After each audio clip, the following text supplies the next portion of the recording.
اقرا کے ساتھ خانزادہ سفیان کمرے میں داخل ہوا۔ اقرا کی شادی 1 سال پہلے ہی اپنی پھپھو عالیہ بیگم کے بڑے بیٹے خانزادہ شایان کے ساتھ ہو گئی تھی، اور وہ اپنے گھر میں بہت خوش بھی تھی۔ تم کیا ہر وقت بیٹی کے ناز نخرے اٹھا کر اس کو سر پر چڑھا رہے ہو؟ کمرے میں داخل ہوتے ہی عالیہ بیگم نے یہ مظاہرہ دیکھ کر کافی چڑھ کر بھائی کی جانب دیکھا۔ ارے آپا، آپ کیا جانے میری بیٹیاں میرے دل کا ٹکڑا ہیں، میرا قیمتی سرمایہ ہے، ان کی خوشی مجھے سکون دیتی ہے۔ ایک کو تو پال پوس کر آپ کے حوالے کر چکا ہوں، اب اس کی وجہ سے ہی میرے گھر میں رونق ہے۔ آفاق صاحب نے اپنی بڑی بہن کی آمد پر خوش ہو کر ان کی جانب دیکھا۔ اٹھو لڑکی، جاؤ ہمارے لیے اچھی سی چائے بنا کر لاؤ، گھر کا کام بھی کچھ سیکھ لو، سارا دن بس باپ کے کندھے سے لگ کر مستی کرتی رہتی ہو۔ عالیہ بیگم نے ناگواری سے ناک چڑھائی تو وہ بھی برے برے منہ بناتی اٹھ کھڑی ہوئی تھی۔ جاتی ہوں پھپھو، مگر میں چائے وغیرہ بنانے کے لیے نہیں بنی، اور مجھے کچن سنبھالنے کا کوئی شوق نہیں۔ پھپھو کے حکم سے وہ سخت بدمزہ ہوئی تھی، اور آفاق صاحب کے چہرے پر مسکراہٹ پھیل گئی۔ یہ اسے کیوں اتنی زبان لگ گئی؟ آج تو مزاج ہی نہیں مل رہے، ایسی کون سی خوشی مل گئی ہے اس کو، اور تم بیٹی کو ٹوکنے کی بجائے اس کی زبان کی جوہر دے کر ہنس رہے ہو؟ اسی سے زیادہ شے مل جائے گی اسے۔ عالیہ بیگم نے ناگواری سے پہلو بدلا تھا۔ آپا، خفا کیوں ہوتی ہیں؟ بچی ہے، تھوڑی حاضر جواب ہے، مگر بدلحاظی یا بدتمیزی ہرگز نہیں کرے گی، اور خوش اس لیے ہے کہ آج اس کی چھوٹی سی خواہش پوری کر دی ہے۔ آپ تو جانتے ہیں کہ بیٹیاں کتنی پیاری اور معصوم ہوتی ہیں، چھوٹی چھوٹی باتوں پر ہی خوش ہو جاتی ہیں۔ آفاق صاحب نے بہت محبت سے اپنی بیٹی کی خوشی کی وجہ بتائی تھی۔ ہاں، کہتے تو تم ٹھیک ہو، اور دیکھو جو بیٹی مجھے دی ہے اس کو میں نے بھی خوش رکھا ہے۔ کبھی تمہیں اپنی بیٹی کے چہرے پر اداسی یا آنکھ میں آنسو دکھا ہے؟ اور اب تو اس کے آرام کے لیے بھی میں نے ملازمہ بھی رکھ دی ہے کہ اس کے آخری دن چل رہے ہیں۔ بھلا اس علاقے میں کسی نے اپنی بیٹی یا بہو کے لیے ایسا کیا؟ عالیہ بیگم مسرور سے انداز میں اقرا کی جانب دیکھ رہی تھی۔ ہاں آپا، میں دل سے اعتراف کرتا ہوں کہ آپ نے کبھی میری بیٹی کو احساس نہیں ہونے دیا کہ یہ میکے میں نہیں سسرال میں ہے، اور اس بات پر آپ کا اور سب سے پہلے اپنے رب کا جتنا شکر کروں کم ہے۔ بہت مہربانی ہے آپ کی۔ آفاق صاحب نے اپنی بہن کی بڑائی کا اعتراف کیا۔ بس تو پھر یہ بیٹی بھی مجھے سونپ دو، اس کو بھی کوئی تکلیف نہیں ہوگی۔ یہ میرا تم سے وعدہ ہے، میں اپنے سفیان کے لیے اس کا ہاتھ مانگتی ہوں۔ میرے سفیان میں بھی کوئی کمی یا خامی نہیں ہے۔ عالیہ بیگم کی بات پر آفاق صاحب کے مسکراتے لب سمٹ گئے، جبکہ خانزادہ سفیان جو وہیں پر موجود تھا اور ساری گفتگو خاموشی سے سن رہا تھا، دل سے اس رشتے پر خوش تھا۔ وہ بھی اپنے ماموں کی لاڈلی شہزادی کو بے حد چاہتا تھا۔ اس سے پہلے کہ آفاق صاحب کوئی جواب دیتے، سحر چائے لیے کمرے میں داخل ہوئی اور پھپھو کے رشتے والی بات سن کر خود ہی بول اٹھی۔ پھپھو، مجھے اپنی تعلیم مکمل کرنا ہے اور آپ میری شادی کی بات کر رہی ہیں۔ اس کا لہجہ ناراضگی والا تھا۔ ہاں تو تم کیوں نخرہ کر رہی ہو؟ اتنا خوبصورت گھبرو جوان بیٹا ہے میرا، اور تمہیں کیا چاہیے؟ عالیہ بیگم نثار ہوتی نگاہوں سے بیٹے کی جانب دیکھنے لگی۔ مجھے نہیں چاہیے آپ کا یہ خوبصورت گھبرو جوان، اس کو اپنے پاس ہی رکھیں، وہ باقاعدہ پھپھو کی نقل کرتے ہوئے بولی، اور آفاق صاحب سے ہنسی ضبط کرنا مشکل ہو رہا تھا۔ اچھا تم جاؤ بیٹا، میں بات کر رہا ہوں، اس طرح بڑوں کے سامنے ہر بات پر جواب نہیں دیتے۔ ان کا انداز نرمی کے ساتھ تنبیہ لیے ہوئے تھا۔ سحر خاموشی سے سر چھٹک کر کمرے سے باہر چلی گئی، اور کمرے میں موجود اقرا بھی تیزی سے اس کے پیچھے باہر کی جانب لپکی۔ یہ تم کس انداز میں پھپھو سے بات کر رہی تھی؟ تمہیں بڑوں سے بات کرنے کی تمیز نہیں ہے؟ شادی تو تمہاری ہو کر رہے گی، اور وہ بھی میرے دیور کے ساتھ، سنا تم نے؟ اپنے کمرے کی جانب جاتی سحر کو بازو سے پکڑ کر جھنجھوڑتے ہوئے اقرا اسے گھور رہی تھی۔ کیوں؟ میں نے کون سی بدتمیزی کر دی ہے؟ اپنا جواب خود ہی صاف الفاظ میں ان کے سامنے رکھ دیا، اور یہ میرا حق ہے، تم کیوں اتنی بگڑ رہی ہو؟ تم نے اپنی پسند سے شادی کر لی ہے تو تم ہی ان کے سامنے اللہ کی گائے بن کر سر جھکاؤ، میں کیوں بلا وجہ کی سعادت مندی دکھاؤں؟ سحر کو بھی اس حمایت پر غصہ آنے لگا۔ کیوں؟ سفیان میں کیا برائی ہے؟ اتنا اچھا تو ہے۔ اقرا بھی جیسے کھوج میں پڑ گئی تھی۔ ہرگز نہیں، مجھے اپنی تعلیم مکمل کرنے سے پہلے شادی کرنے کا کوئی شوق نہیں، اور اپنے دیور کو تو سنبھال ہی رکھو، اس کے بارے میں تو میں کبھی مر کر نہیں سوچوں گی۔ سحر نے صاف گوئی کی انتہا کی تھی۔ بے وقوف لڑکی، وہ تمہیں بہت پسند کرتا ہے، تم سے بات کرنا چاہتا ہے، ایک بار مل تو لو۔ اقرا نے بہن کی کمکلی پر ماتم کیا۔ مجھے جب رشتہ نہیں کرنا تو بات سن کر کیا کروں گی؟ اس بات کو قبول کر لو اور اس گھر میں تم خوش رہو۔ میرے بس کی نہیں ہے یہ لوگ۔ سحر نے ناک سے مکھی اڑائی۔ ایک بار اس کی بات سن لو، پتہ تو چلے کہ کیا کہنا چاہتا ہے۔ ہو سکتا ہے کہ تمہارا ارادہ بدل جائے۔ اقرا نے ملنے پر زور دیا تھا۔ ٹھیک ہے، بھیج دو اس کو کمرے میں۔ اس کے دماغ کا بھی علاج کر ہی دوں تاکہ ایک ہی بار جان چھوٹ جائے۔ سحر بڑبڑاتے ہوئے اپنے کمرے میں چلی گئی اور اقرا اس کے ارادوں سے بے خبر خانزادہ سفیان کو اس کے کمرے میں جانے کا اشارہ کرتی مسکرا رہی تھی۔ خانزادہ سفیان بڑے مغرور سے انداز میں چلتا کمرے میں داخل ہوا اور اس پٹاخہ لڑکی کے چہرے کے تاثرات جانچتے ہوئے مسکرا کر اس کی جانب بڑھا تھا۔ تم نے سن تو لیا ہی ہے کہ آج ہم کس ارادے سے یہاں پر آئے ہیں، اور مجھے پورا یقین ہے کہ اقرا بھابھی نے تمہیں میری خواہش سے بھی آگاہ کر دیا ہوگا، اور دل سے تمہیں بھی کوئی اعتراض نہیں۔ بس تم جان کر اپنی ویلیو بڑھانے کو نخرے کر رہی ہو، اور یہ بات میں جانتا ہوں۔ وہ بلا کا خوش فہم تھا۔ جی نہیں، تم کون سے چاند کے رہنے والے ہو کہ میں دل سے راضی ہو جاؤں گی؟ مجھے تم سے کوئی لینا دینا نہیں۔ میں نے وہی کہا جو دل سے چاہتی ہوں۔ یہ بات اپنی عقل میں بٹھا لو اور پپھو کو بھی بتا دو۔ وہ لاپرواہی سے کندھے اچکا گئی تھی، مگر خانزادہ سفیان نے اس کی باتوں کا کوئی اثر نہ لیا اور بے باک انداز میں اس کے قریب ہوتا اس کے گرد بازو پھیلا گیا۔ جانتی ہو تمہاری ہر ادا مجھے بہت پسند ہے۔ اس کی بات اور انداز پر سحر کا خون کھول اٹھا، ہر بنا سوچے سمجھے اس نے نہ صرف اس کے بازو جھٹک کر خود سے دور کیا تھا، بلکہ پلٹ کر اس کے چہرے پر سوردار تھپڑ رسید کر دیا۔ اب سمجھ آیا میں کس قدر سنجیدہ ہوں؟ چلے جاؤ اب یہاں سے، اور دوبارہ میرے ساتھ یہ چھچھوری حرکتیں کرنے کی جرت مت کرنا۔ وہ شہادت کی انگلی اٹھا کر وارن کرنے والے انداز میں بولی، اور اچانک تھپڑ پڑنے پر حیرت اور غصے سے مٹھیاں بھینچتے ہوئے خانزادہ سفیان کی آنکھوں میں خون اتر آیا۔ ایک جھٹکے سے پلٹ کر کمرے سے باہر چلا گیا۔ بابا آپ کو دیر کیوں ہو گئی ہے؟ سب خیریت ہے؟ کالج کے دروازے پر انتظار کرتی سحر نے آفاق صاحب کو کال کر کے پوچھا۔ سحر بیٹا، میری طبیعت زیادہ خراب ہو رہی ہے، بستر سے اٹھ نہیں پا رہا۔ تم ایسا کرو کہ کسی ٹیکسی ڈرائیور سے میری بات کرواؤ اور اس کے ساتھ گھر چلی آؤ۔ آفاق صاحب نے نہ پہنچنے کی وجہ بتاتے ہوئے حل بھی بتا دیا۔ آپ پریشان مت ہوں بابا، میں خود ہی گھر آ جاؤں گی۔ سحر نے تسلی دیتے ہوئے کال اٹینڈ کی اور روڈ پر آتی جاتی گاڑیوں کے سامنے ہاتھ لہرایا۔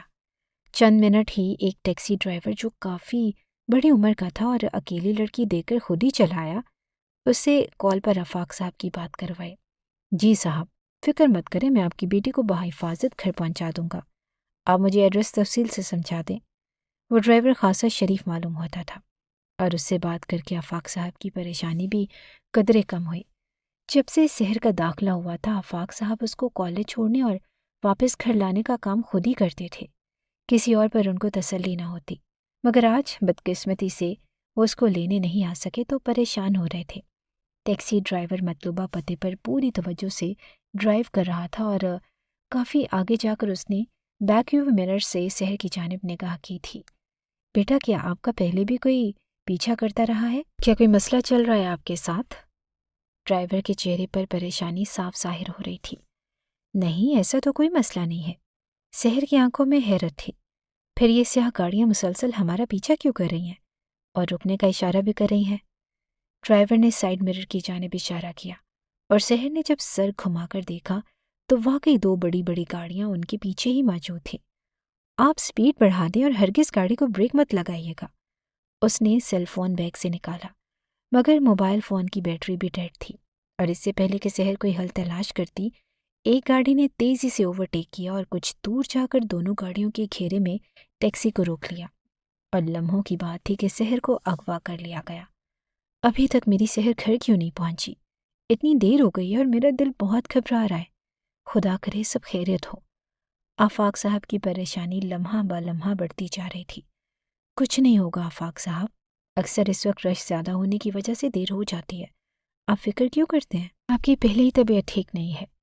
ان کی اہلیہ فاطمہ سرمد انہیں دلاسا دے رہی تھی، مگر اندر ہی اندر اپنا بھی پریشانی سے دل بیٹھا جا رہا تھا۔ دوپہر سے شام ہوئی اور پھر شام سے رات ہونے لگی، مگر سحر کی کوئی خبر نہ تھی۔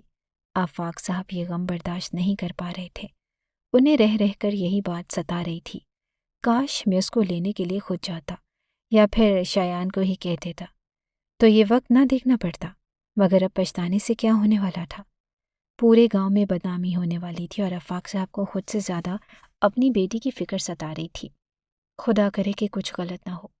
دوسری جانب سحر، جس کے ہاتھ پیر سختی سے باندھ دیے گئے تھے اور منہ پر بھی ٹیپ لگی تھی، مسلسل آنسو بہا رہی تھی۔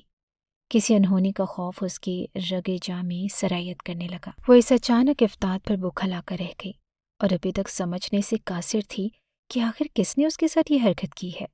ان لوگوں کا کوئی دشمن نہیں۔